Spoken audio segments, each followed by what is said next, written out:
My name is Vera Westbrook. I'm 28 years old.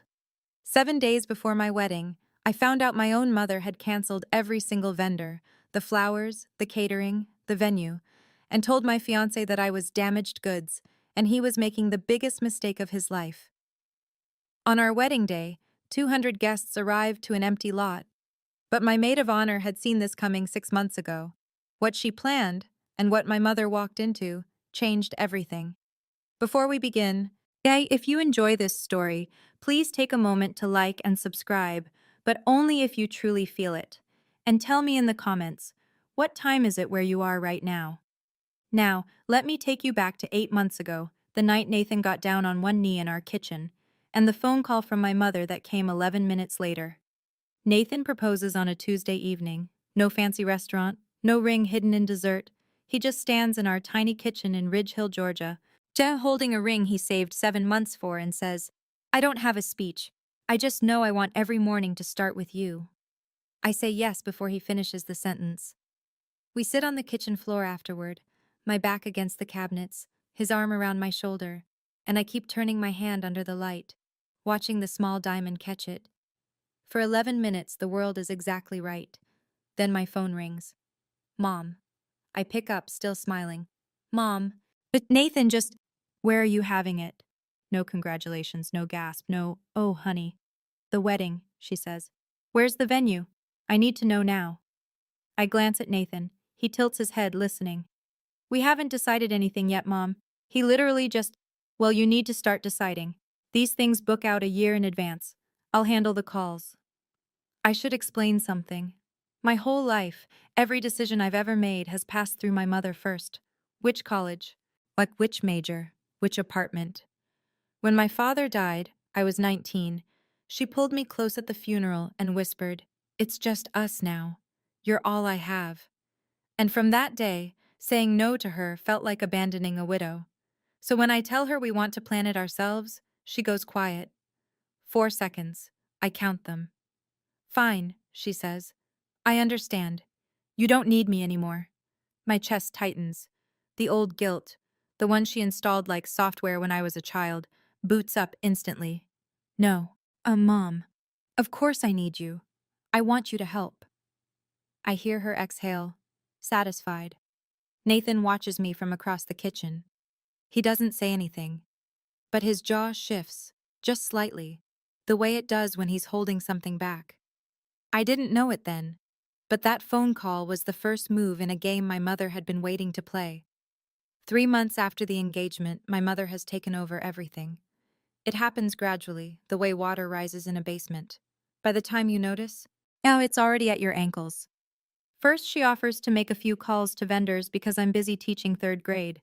Then she starts showing up to tastings without telling me. Then she changes my contact info on the florist's account to her own number. I wanted wildflowers, sunflowers, lavender, baby's breath, loose and messy and alive. My mother orders white roses. For elegance, she says. You'll thank me. I wanted BBQ, pulled pork, cornbread. Can't serve barbecue at a wedding. Vera can't serve barbecue at a wedding, Vera. People will talk. I wanted the seating chart to put Nathan's family up front. She rearranges it so her friends fill the first 4 rows. When I push back, gently, the only way I know how, she cries. Right there in our living room, dabbing her eyes with a tissue she already had in her hand. I'm just trying to make this beautiful for you. Your father would have wanted it this way. And I fold. Every time. Nathan starts spending longer hours in his workshop. He doesn't complain. But I catch him standing at his workbench sometimes, not building anything, just staring at the wall. One evening, Rachel, my maid of honor, my best friend since 8th grade, comes over for the first rehearsal dinner planning. She watches my mother rearrange the centerpiece samples I'd chosen, but replacing everyone. Rachel doesn't say anything to Diane, but later at the door she grabs my arm. I need you to trust me on something. Don't ask questions yet. I laugh nervously. What do you mean? She just squeezes my hand and leaves. I didn't understand. Not then. 2 months before the wedding, my mother invites Nathan to lunch. Just the two of them. She says it's to talk family things. I think it's a good sign. But Nathan comes home that afternoon and sits down across from me at the kitchen table. He folds his hands. He's careful with his words. He always is. But I can see the tension in his shoulders. Your mother told me you had a breakdown in college. My stomach drops. She used the phrase damaged goods. I stare at him. The room tilts. She said, "My daughter needs someone who can handle her. Can you? Really?" I open my mouth, but nothing comes out. Because yes, after my father died, but I went through a dark stretch my sophomore year. I saw a counselor. I worked through it. It wasn't a secret, but it wasn't ammunition either. My mother turned it into ammunition. "What did you say?" I whisper. Nathan looks at me steadily. I said, "I don't see damage. I see someone who survived you." Something cracks open in my chest. Not pain. Something warmer. "She left after that," he says. "Didn't finish her iced tea." 20 minutes later, my phone rings. Mom. Nathan disrespected me at lunch. Mom, he's isolating you from your family, Vera. That's what men like him do. Carpenters. Blue collar. No ambition. He builds furniture with his hands, Mom. Your father was an accountant. Dad is gone. Silence. Then very quietly, "Don't you dare throw that at me." She hangs up. I sit in the kitchen holding my phone, caught between two versions of the truth. My mother's, where she's protecting me, and the real one, where she's trying to make sure I never leave. I didn't know it yet, but this was only the first step in her plan. The rumors start small. 6 weeks before the wedding, I walk into Patty's hair salon on Main Street for my regular trim. Patty, who's done my hair since I was 14, sits me down and leans close to the mirror. "Honey, are you okay? Your mama stopped by yesterday, said things aren't going well at home." I blink. What did she say exactly?" Patty hesitates. "Just that you've been struggling, that Nathan might not be the right fit." I smile, the kind you paste on when your insides are liquefying, and say, "Everything's fine, Patty, really." But it's not fine. Because the next day, I walk into Dale's Market for groceries, and Mrs. Brewer at the register gives me a look I've never gotten before. Pity. Pure, unfiltered pity. "Vera, sweetheart, if you ever need to talk." I don't ask what she heard. I already know. Ridge Hill has a population of 4,000. In a town this size, a rumor doesn't travel. It teleports. Within 48 hours, my mother has seeded every coffee counter and church parking lot with the same story. Vera is fragile. Nathan is a mistake. The wedding shouldn't happen. I start feeling it everywhere. The sideways glances at the post office. The overly gentle tone from parents at school pickup. People treating me like I'm made of wet paper. That Thursday evening, as my phone buzzes, a text from Rachel. "Don't react to anything your mom does this week. I mean it. Trust me." I stare at the screen. What does Rachel know that I don't? I type back. "You're scaring me." 3 dots appear, then disappear, then appear again. Good. Scared means you're paying attention. She doesn't explain further. And for reasons I can't articulate, I don't push. Something is moving under the surface. I just can't see it yet. 5 weeks out. My mother calls Gloria Cole. What I don't find out about it from Gloria, I find out from Nathan, who finds out from his mother, who calls him at 9 o'clock on a Saturday morning, her voice tight and careful. "Nathan, is there something about Vera I should know?" Nathan puts the phone on speaker so I can hear. Gloria continues. "Diane called me last night. She said Vera has a history of," she used the word episodes. "She said Vera needed psychiatric treatment in college and that she worries about her stability." My hands go cold. "She told me you should know what you're getting into. And that," Nathan, I'm just repeating what she said. "She called Vera emotionally volatile." I watch Nathan's face. His expression doesn't change, but a muscle near his temple tightens. "Mom," he says, "Vera saw a counselor after her dad died. That's it." Diane is twisting it. Gloria pauses. "I believe you, honey, but she was very convincing. She cried." Of course she cried. After Nathan hangs up, he turns to me.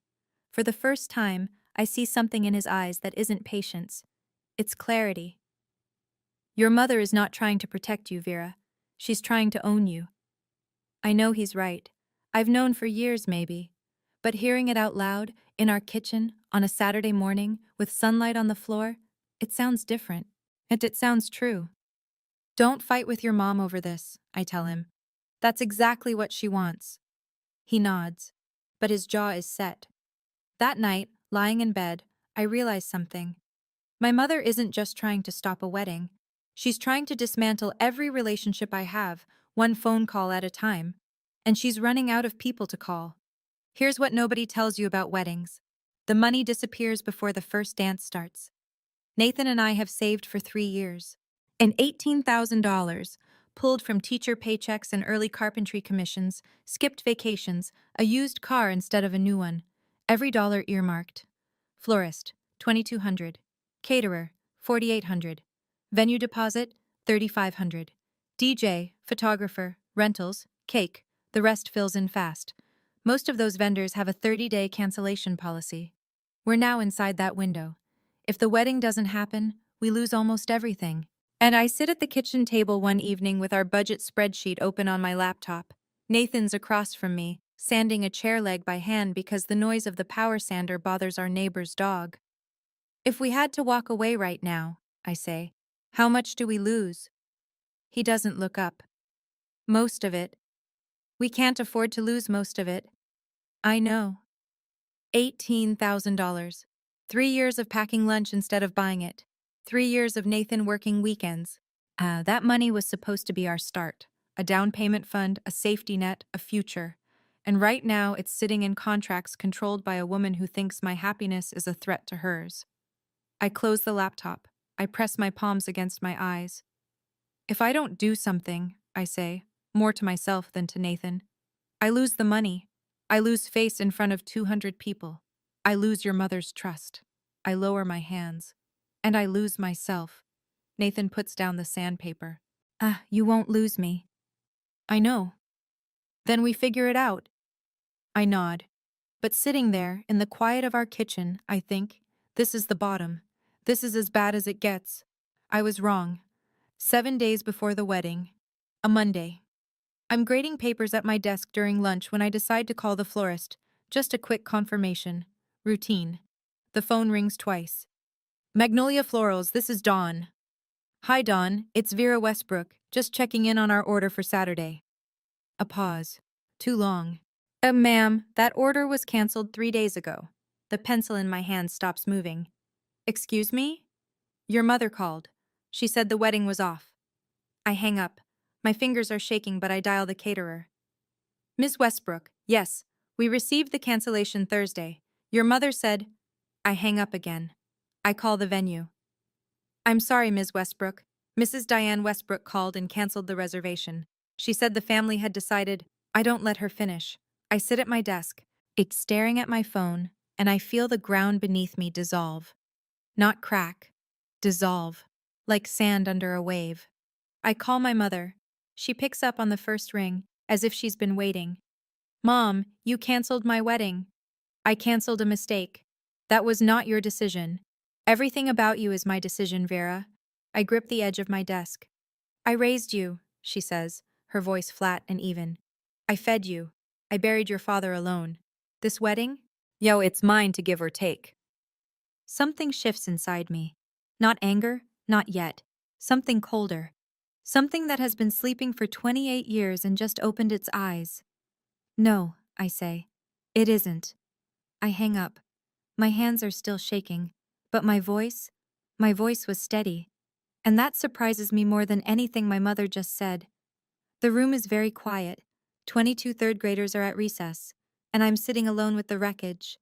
I don't remember driving home, and I remember the kitchen floor, the cold of the tile through my dress, the way the afternoon light made a rectangle on the wall that moved so slowly it felt like time had thickened. I'm not crying. That's the strange part.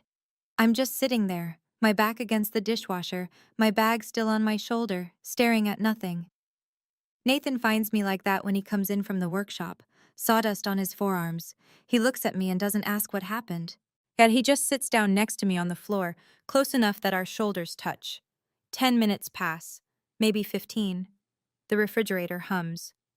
She canceled everything, I say finally. Every vendor, all of them. He doesn't flinch. When? 3 days ago, behind my back. His hand finds mine. His palm is rough and warm. She told me this morning it was hers to give or take, I say. The wedding, our wedding, she said it belongs to her. Nathan is quiet for a moment. Then, we'll figure this out. 7 days, Nathan. No florist, no caterer, no venue, no money for replacements. I know. My mother wants me to fail.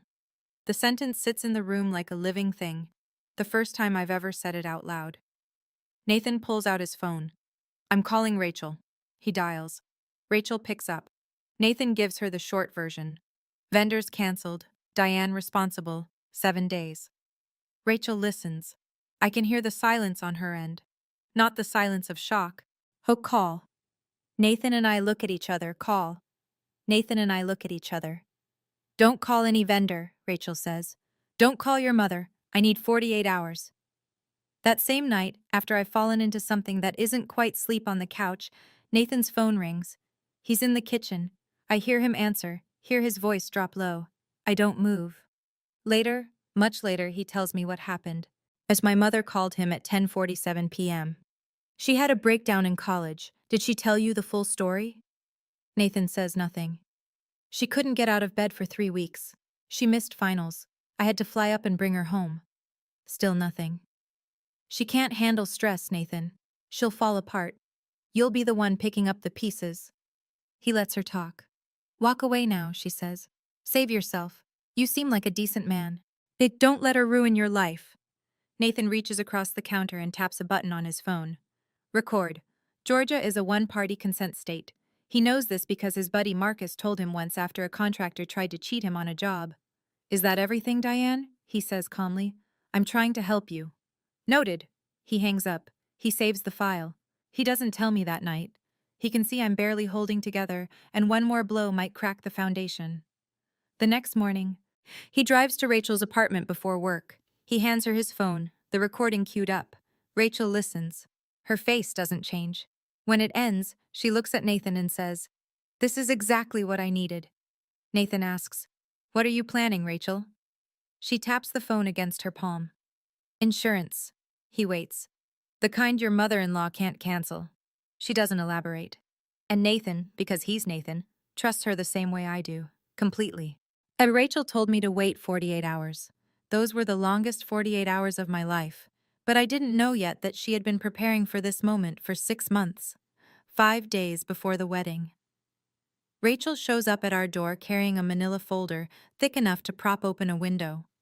She sits at our kitchen table, the same table where Nathan proposed, where I learned about the cancellations, where every turning point of this year has happened, and opens the folder.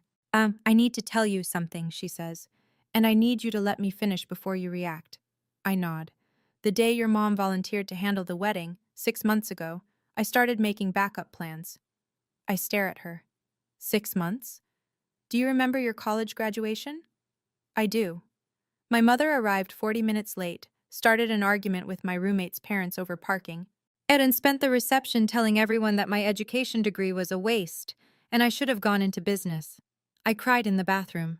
Rachel held my hair back. I made a promise to myself that day, Rachel says. She would never ruin another milestone for you. She pulls out a printed contract. Elmwood Garden Estate, a private garden property 12 minutes from downtown Ridge Hill, owned by a woman named June Whitfield, a friend of Rachel's from event planning. The contract is signed, Rachel's name, dated 6 months ago, a $2,000 deposit, Rachel's own money. You spent your own money? My voice cracks. You'd do the same for me. I look at the date on the contract, 6 months. She started this the same week my mother took over the vendor calls. Rachel saw it coming before I did, before anyone did. Nathan leans against the counter, arms crossed. He's staring at Rachel like she just walked through a wall. I didn't do this because I hate your mother, Rachel says. I did this because I love you. I don't have words. I just have tears. And for the first time in months, they're not the sad kind. Rachel flips through the folder like a general briefing a war room. Florist, Sandy's blooms, out of Cartersville. Wildflowers, sunflowers, lavender. She looks at me. Exactly what you originally wanted. I press my hand over my mouth. Caterer. Big Jim's Smokehouse. Pulled pork, cornbread, brisket, sweet tea in mason jars. Nathan lets out a short laugh, the first one I've heard from him in weeks. DJ is my friend Marcus, photographer, my coworker Lena. She shoots weddings on the side. Total backup cost, 6,500. I've covered it. You pay me back whenever. I shake my head.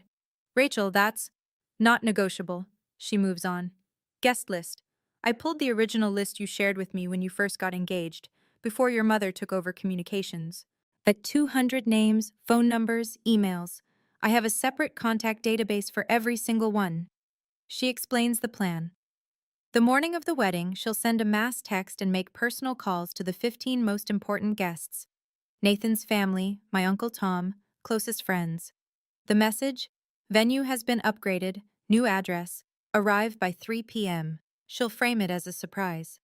And my mother? I ask. Rachel meets my eyes. She gets the original address. Only the original address. The room goes quiet. I also called someone else, Rachel says, her voice careful now. Maggie Coulter, WRDG-TV. The news? Local interest piece.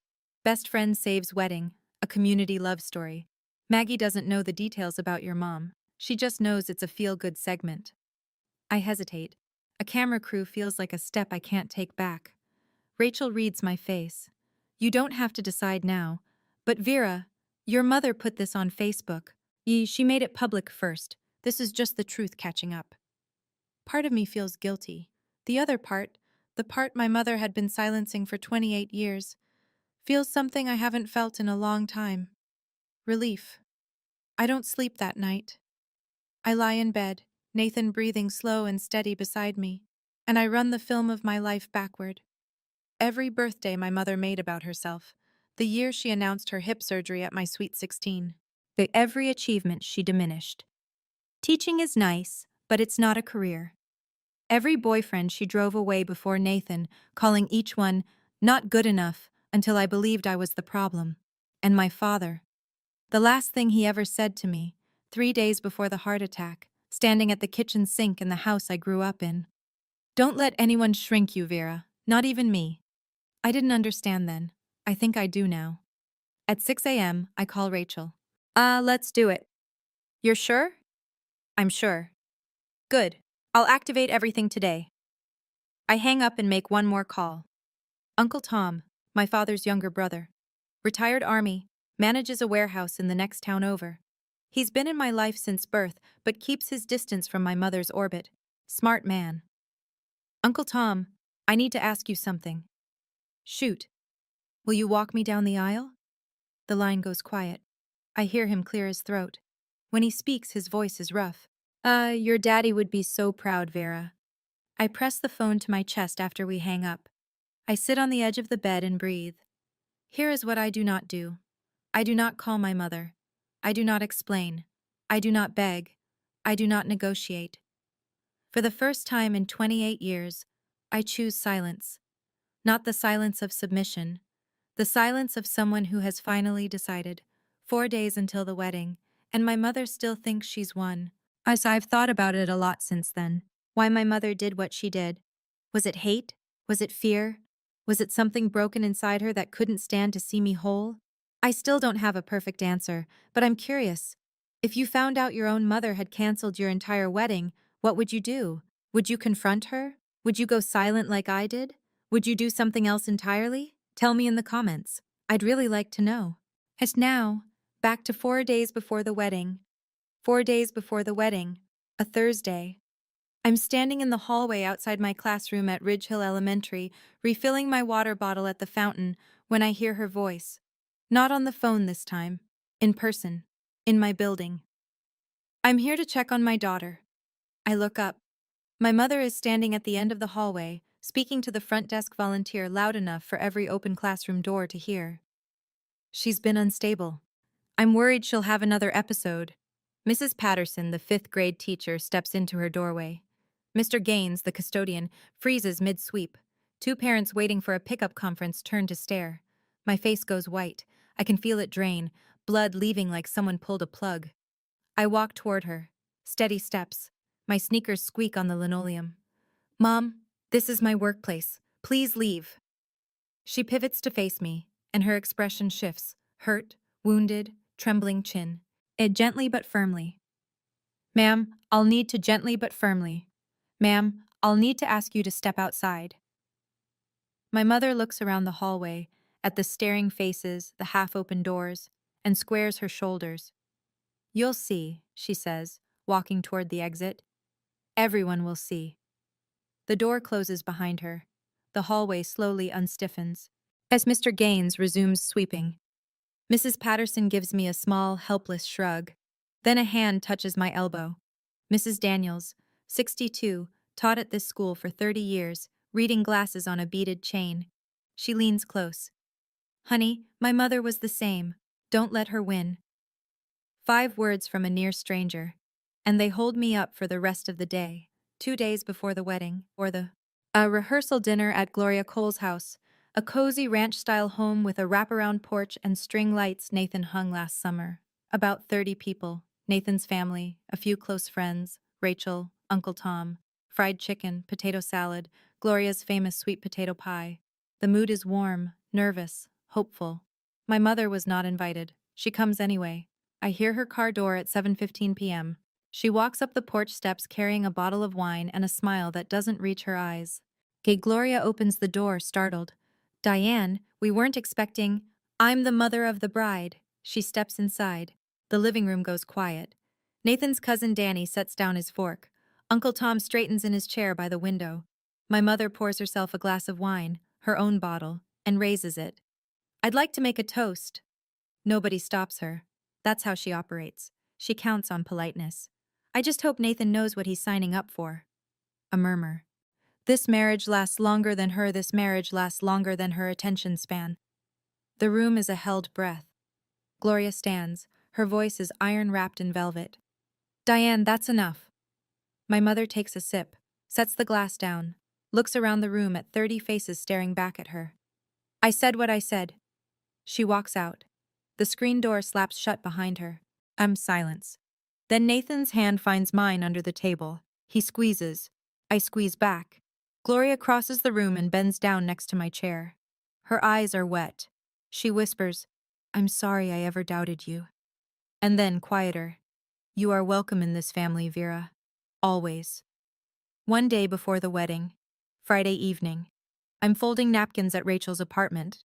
She insisted I stay the night so Diane can't reach me, when my phone buzzes. A screenshot from my coworker Jenny. As it's a Facebook post, my mother's account. Please pray for my daughter. She's rushing into a marriage against medical advice. I've done everything I can. A mother's heart is broken. Against medical advice. I read it 3 times. Each time the words rearranged themselves into something uglier. There is no medical advice. There is no doctor who said don't get married. My mother invented a medical crisis and posted it to 800 people in a town where everyone knows everyone's middle name. My hands are shaking. Rachel looks over, reads the screenshot, and her expression doesn't change. She's past shock. She's in operational mode. I saw it 20 minutes ago, she says. 800 people, Rachel. I know. She's telling the whole town I'm mentally ill. Rachel takes the phone from my hand. Not roughly, like a nurse removing something that's hurting a patient. Don't respond. Tomorrow, the truth will speak for itself. Nathan calls from our house. He saw it too. I'll drive over. Stay, I say. I'm okay. I'm with Rachel. You sure? I'm sure. He pauses. No more screens tonight, Vera. I agree. Rachel takes my phone and puts it in a kitchen drawer. She makes chamomile tea. We sit on her couch, not talking much, just breathing in the same room. I lie in Rachel's guest bed that night, eyes open, staring at the ceiling fan turning slow circles. Tomorrow will be different. I'm not scared anymore. Something has shifted, quietly, like a key turning in a lock. For the first time, I can see clearly, more clearly than I've ever seen in my life. Saturday morning, wedding day, 6 a.m. I wake up in Rachel's guest room to the sound of her already on the phone. Yes, ma'am, venue upgrade, surprise for the bride and groom. A new address is Elmwood Garden Estate, 412 Whitfield Lane. Arrive by 3 p.m. Don't go to the original address. She's pacing her living room in sweatpants and a headset, a printed spreadsheet in her hand with 200 names, each one highlighted in yellow, green, or red. Yellow, mass text sent. Green, confirmed. Red, needs a personal call. By 8 a.m., she's made 15 calls. Gloria Cole, confirmed. Uncle Tom, confirmed. Nathan's cousin Danny, his Aunt Margaret. The Hendersons from next door, my coworker Jenny, Mrs. Daniels. Confirmed, confirmed, confirmed. By 10 a.m., 197 out of 200 guests have confirmed the new location. 3 can't attend, 1 has a sick child, 2 are traveling. None are related to my mother's sabotage. 1 person is not on the contact list at all. Diane Westbrook receives no text, no call, no new address. As far as she knows, the wedding is at the original venue, the one she canceled. The empty lot. At noon, I put on my dress in Rachel's bedroom. It's simple. Ivory, tea-length, lace sleeves. I bought it at a consignment shop in Atlanta. $60. My mother called it second-hand embarrassment. I call it mine. Uncle Tom arrives at 1:30 p.m. He's wearing a gray suit, polished shoes, eyes already red. He sees me and stops in the doorway. Lord Vera, you look like your daddy on his wedding day, stubborn and beautiful. Rachel checks her watch, checks her list. Looks at me. Ready? I smooth my dress. I take a breath. I've been ready for 28 years. For the first time, my wedding feels like mine. Elmwood Garden Estate sits at the end of a gravel lane lined with pecan trees. There's a white wooden gate, open wide. Beyond it, a rolling lawn edged with wildflower beds. Sunflowers, lavender, baby's breath. The flowers I chose, the flowers my mother erased. Rachel brought them back. Fairy lights are strung between 2 ancient live oaks, swaying just enough to make the light shimmer. Wooden chairs line a center aisle, chairs Nathan built himself over the last year, one every weekend, stacked in his workshop, where I thought he was just staying busy. He was building our wedding without me knowing. The BBQ pit is already going. Big Jim himself, in his denim apron, tends the smoker. Pulled pork, cornbread, sweet tea in mason jars, just like I dreamed. Guests start arriving at 2:30. They step through the gate and stop. And almost every one of them stops. Some press their hands to their chests. Some laugh in disbelief. Mrs. Henderson whispers to her husband, "This is better than the original." Gloria Cole walks in, sees the wildflowers, sees the hand-built chairs, sees the fairy lights catching the Georgia afternoon sun. She finds me near the garden trellis and wraps her arms around me. Tight, real. This is what your wedding was always supposed to look like. Maggie Coulter from WRDG-TV arrives quietly with her cameraman. They set up off to the side. Unobtrusive, professional. Rachel briefs them. A heartwarming story about friendship and community. That's all they need to know for now. Old Mrs. Freeman, my neighbor since childhood, 81 years old, Sunday hat and all, finds me and takes both my hands. "Your daddy is watching, sweetheart. I know it." I believe her. 200 chairs, 197 guests, and the only person missing is the one who tried to make sure none of this would exist. 3 o'clock. The afternoon light turns gold. Uncle Tom takes my arm at the end of the aisle. His grip is firm, military firm, but his hand is trembling. "Slow steps," he murmurs. "Make it count." The music starts. Not a grand orchestral piece, just a guitar. Rachel's friend Caleb sitting on a stool under the live oak, and playing a finger-picked version of the song Nathan and I danced to on our first date in his workshop, sawdust still on the floor. I step forward. 200 faces turn. Some are smiling. Some are already crying. Gloria Cole holds a tissue to her nose. Mrs. Daniels nods at me from the 3rd row. Small, steady, certain. Nathan stands at the end of the aisle. His hands are clasped in front of him. His eyes are red and he's not hiding it. He's never hidden anything from me.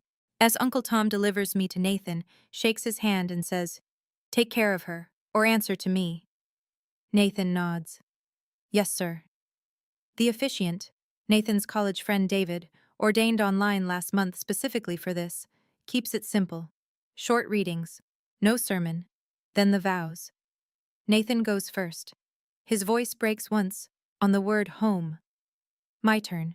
I don't read from a card. I look at him and say what I've been holding for months. I choose you. Not because I need to be saved, but because I finally know I deserve to be loved without conditions. The garden goes quiet, even the birds, it seems. I don't need permission to be happy. Not from anyone. Not anymore. Nathan's hand finds mine. The officiant pronounces us married. We kiss under the live oaks, and the fairy lights sway, and 197 people rise to their feet. The sound of their applause fills the garden like a wave, and somewhere, 12 minutes away, an empty lot waits in silence. And 3:15 p.m., 12 minutes away. I learn the details later, pieced together from Uncle Tom, from the security guard, from Maggie Coulter's footage. My mother drives to the original venue at 3:15. She parks her silver sedan, the one she always keeps spotless because appearances matter, and steps out in a navy blue dress and pearl earrings. She's not dressed for grief. She's dressed for victory. She walks toward the lot. It's empty. No tent, no chairs, no flowers, no caterer. Cancelled vendors, the empty venue. Her cancelled vendors, the empty venue. Her daughter's dream, erased. In her mind, the story ends here, with Vera humiliated, crawling back, needing Mama again. Then she looks around. No cars, no guests arriving, no confused relatives milling about, no one weeping on their phone, no one at all. The smile fades. And she pulls out her phone and calls me. It rings 5 times and goes to voicemail. She calls Rachel, voicemail. She calls Gloria Cole, voicemail. She scrolls through her contacts and calls Nathan's cousin Danny, voicemail. Mrs. Henderson, voicemail. Jenny from my school, voicemail. 7 calls, 8, 9. Not a single answer. She stands in the middle of that empty lot, phone pressed to her ear, turning in a slow circle. The sun is hot. The cicadas are loud, and she is completely, utterly alone. I try to imagine what that moment felt like for her, the exact second she understood, the second the smile dropped and the realization landed like a stone in still water. She came to watch me break. Instead, she stood in an empty field, calling number after number, and no one answered. Someone answers eventually. A distant cousin of Nathan's, Bev, 74, hard of hearing, probably didn't understand the "Don't tell Diane" memo. She picks up on the 6th ring. Oh, Diane, didn't you get the message? Wedding's at Elmwood Garden now. Pretty place out on Whitfield Lane. My mother hangs up without saying goodbye. 25 minutes later, she must have broken every speed limit in Ridge Hill. Her silver sedan crunches up the gravel lane at Elmwood Garden Estate. She sees the white gate, the fairy lights through the trees. She hears the music, the laughter, the clinking of glasses, and the smoky sweetness of barbecue drifting through the Georgia air. And she parks. She walks to the gate. Her heels sink slightly into the gravel. A man is standing at the entrance. Kyle, Rachel's friend, 6'2", calm-faced, holding a clipboard. He's been briefed. Good afternoon, ma'am. May I see your invitation? My mother straightens. I'm the mother of the bride. Kyle looks down at his list. He scans it carefully, top to bottom. He looks up. I'm sorry, ma'am. Your name isn't on the guest list. My mother stares at him. Her mouth opens, and then closes. There must be a mistake. No mistake, ma'am. I've checked twice. Through the gate, she can see the chairs, the wildflowers, the mason jars, the guests laughing. She can see the back of my dress. She can see Nathan's arm around my waist. Everything she tried to destroy is right there, alive and whole and glowing. And there is a gate between her and it, and a man with a clipboard, and her name, nowhere on the list. I understand this is difficult, Kyle says gently. But I can only allow listed guests. For the first time in her life, my mother is on the outside of a door she can't open. And the key is not in her hands. She doesn't leave quietly. I piece this together from Maggie Coulter's footage, which I watch only once, 2 weeks later, and never again. My mother's voice rises, first measured, then sharp, then raw. This is my daughter's wedding. I am her mother. Kyle doesn't move. He keeps his hands clasped in front of him, and his expression neutral. He's been trained for this. Rachel thought of everything. Ma'am, I understand, but I'm not authorized to. Authorized. I gave birth to her. Several guests near the gate turn their heads. Nathan's Aunt Margaret whispers something to the person next to her. Mrs. Henderson shakes her head slowly. My mother sees the faces looking at her, not with sympathy, not with confusion, with recognition. They know what she did. But Rachel's venue change message was clear. Due to unforeseen vendor cancellations by a family member, the wedding location has been moved. Everyone knows who that family member is. Then my mother sees the camera. Maggie Coulter and her cameraman have moved toward the gate, not aggressively, just doing their job. The red light is on. My mother freezes. The tears, the ones she can summon on command, stop. She looks at the lens the way a deer looks at headlights. For one long moment. Just she stands there, the mask cracking. Not the grieving mother, not the protective parent. Just a woman in a navy dress who bet everything on control and lost. She turns around, walks to her car, opens the door, gets in, drives away. She doesn't look back. Inside the garden, I'm dancing. Nathan leads me through a clumsy two-step on the grass, while Caleb plays guitar and the fairy lights turn on as the sun dips. I don't know my mother came. I don't know she left. But Rachel stands near the dessert table, watching the gate. She sees the silver sedan disappear down the gravel road. She picks up her glass of sweet tea, takes a sip, and walks back to the dance floor. No triumph, no gloating, just peace. She came, Rachel tells me days later. She left. You didn't miss anything. The rest of the evening is the kind of ordinary I've been starving for. Paper plates loaded with pulled pork, sweet tea refilled 3 times, Nathan's 7-year-old nephew, Thumb Brady, chasing fireflies across the lawn while his grandmother yells at him to watch the flower beds. We cut the cake, 2 tiers, buttercream frosting, a small cluster of wildflowers on top. I made the topper myself, 2 tiny wooden figures Nathan carved last month. He thought I didn't notice the wood shavings on his workbench. I noticed. Gloria stands up to speak. She's not a woman who enjoys public attention, so when she clears her throat and the garden goes quiet, it means something. I'm not a speech person, she says, but I want to say this. Welcome to the family, Vera, for real this time. A few people laugh, a few people cry. I do both. Uncle Tom goes next. He holds his glass steady, but his voice wavers. My brother always said Vera would find her way.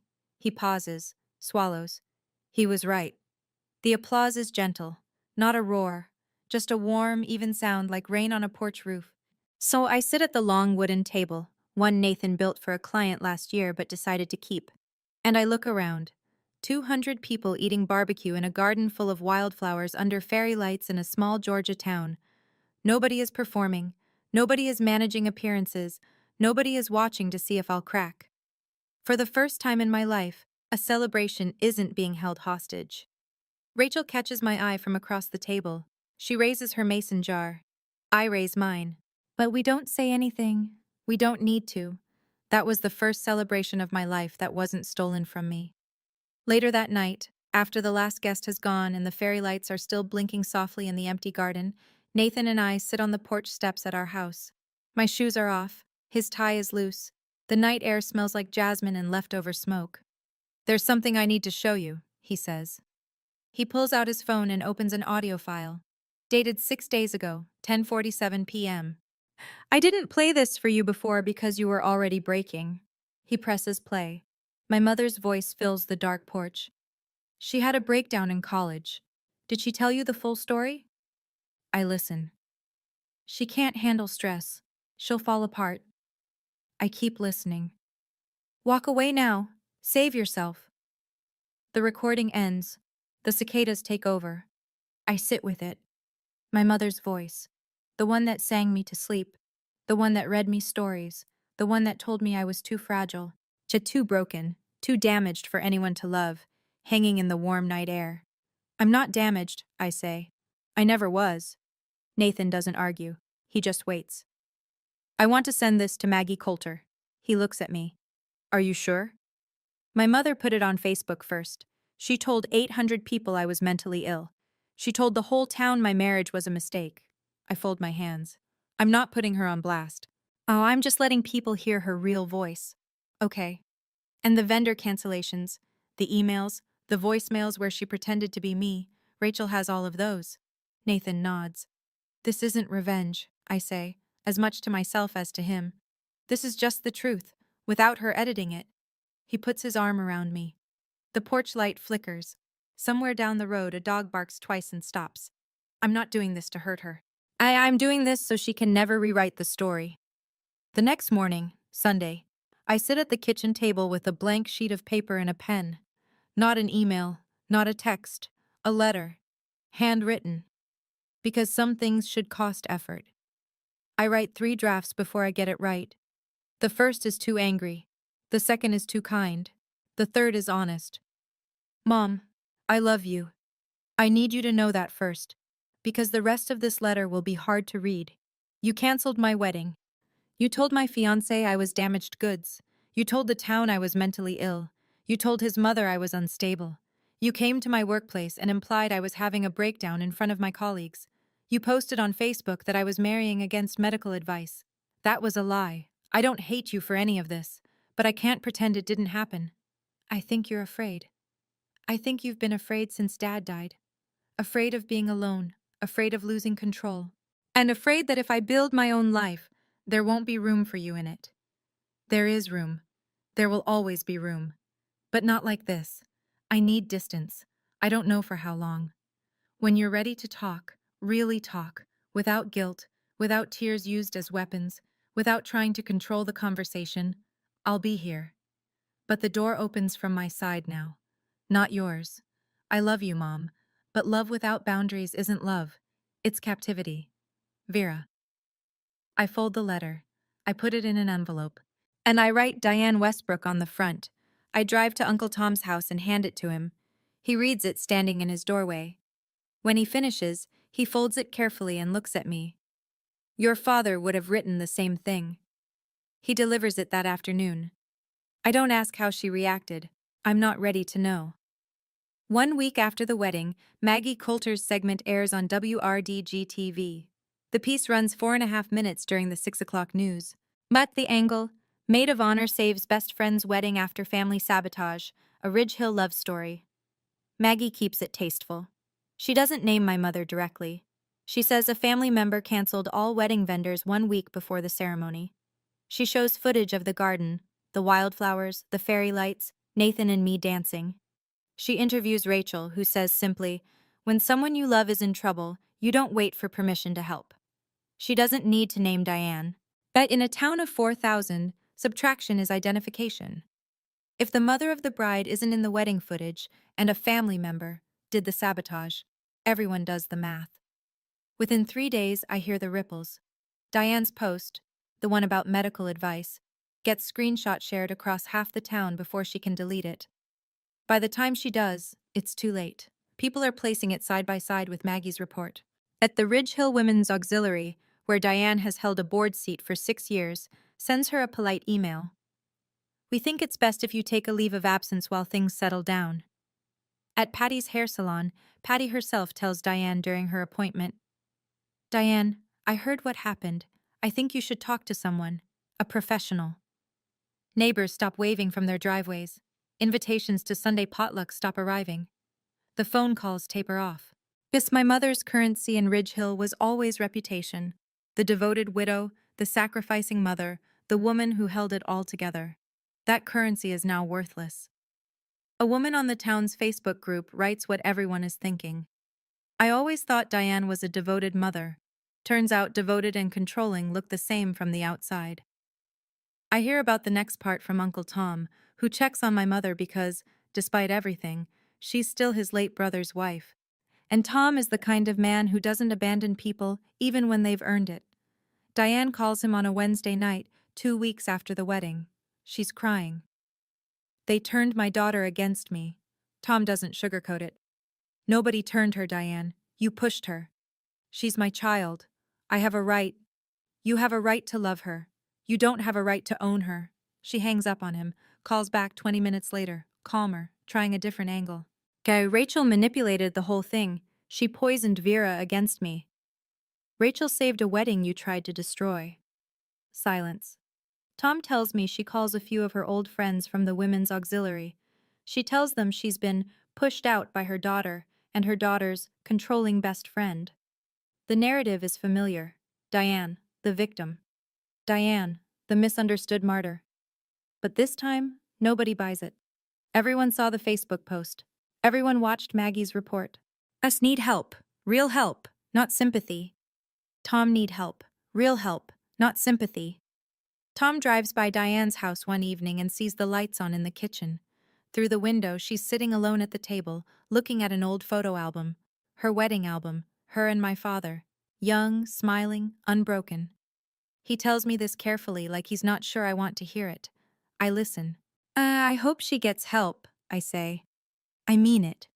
Not because I've forgiven her, because I know what it looks like when someone is drowning and too proud to call for a life vest.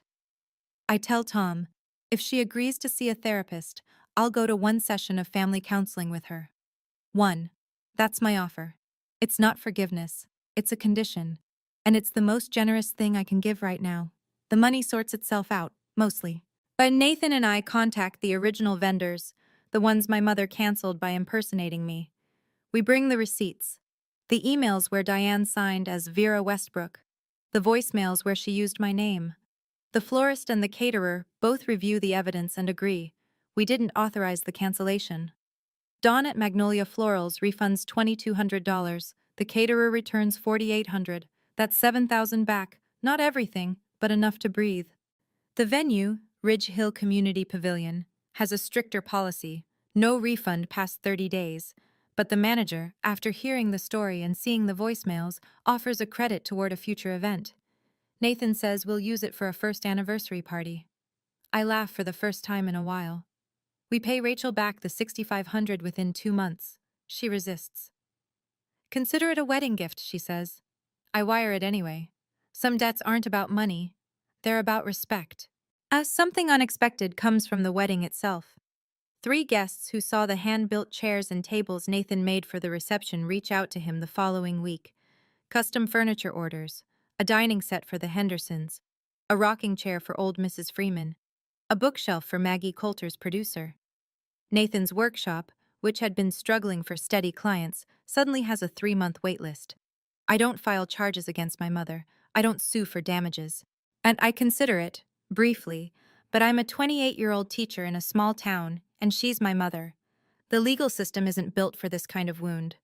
But I keep everything, every voicemail, every email, every screenshot, filed neatly in a folder Rachel labeled, just in case. We didn't get rich. We didn't get even. We just got free. 3 months later. Our house is small. 2 bedrooms, 1 bathroom, a porch that needs repainting. Nathan says he'll get to it in spring. And I believe him because the man finishes everything he starts.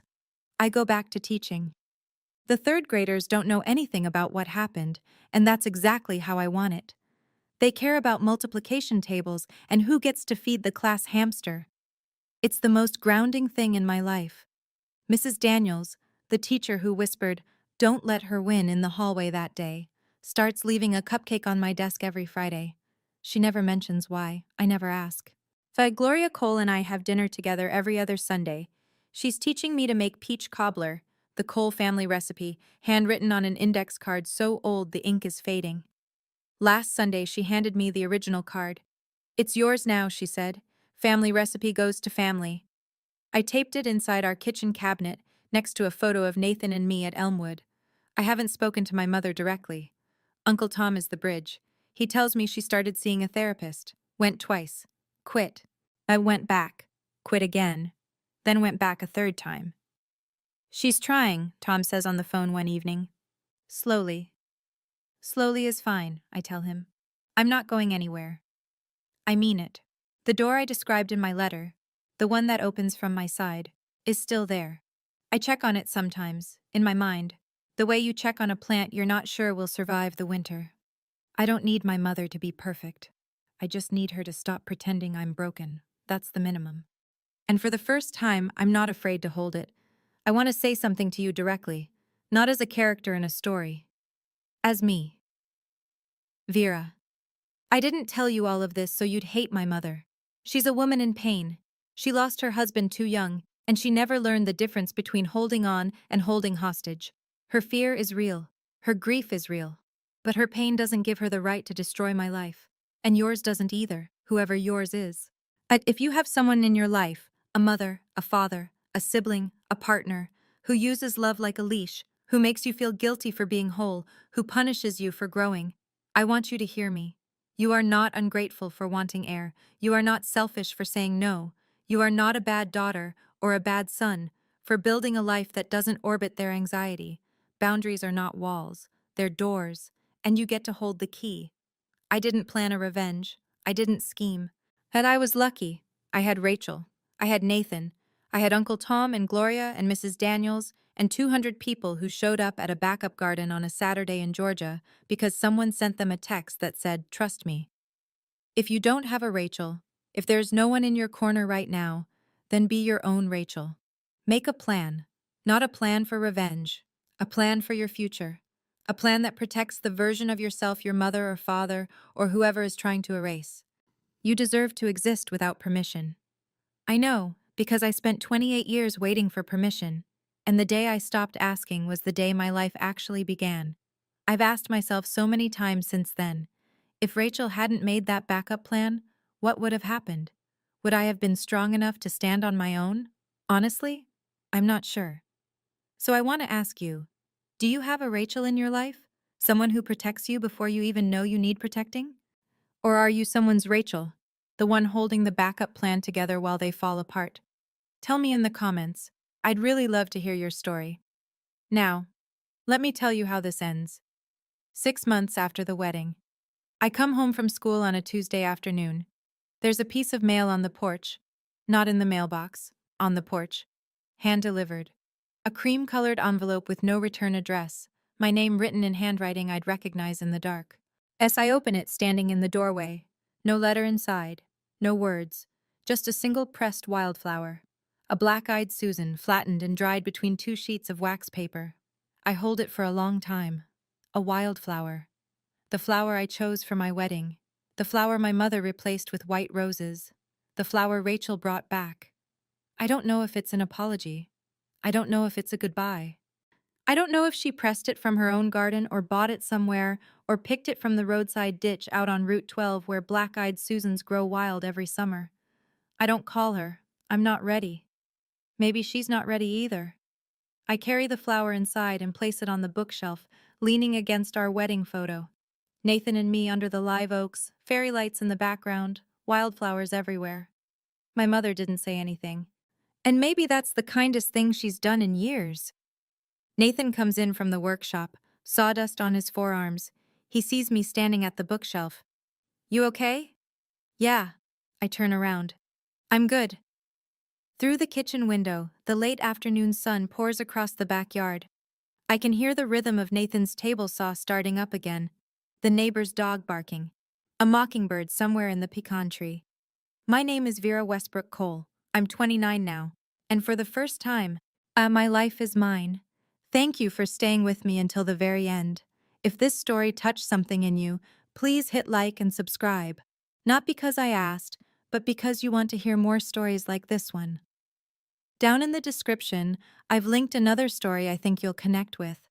About a woman whose in-laws shut her out for 5 years, until one Thanksgiving dinner changed everything. It's a good one. And wherever you are right now, whatever your version of Ridge Hill looks like, I hope you find your Elmwood garden. See you in the next one.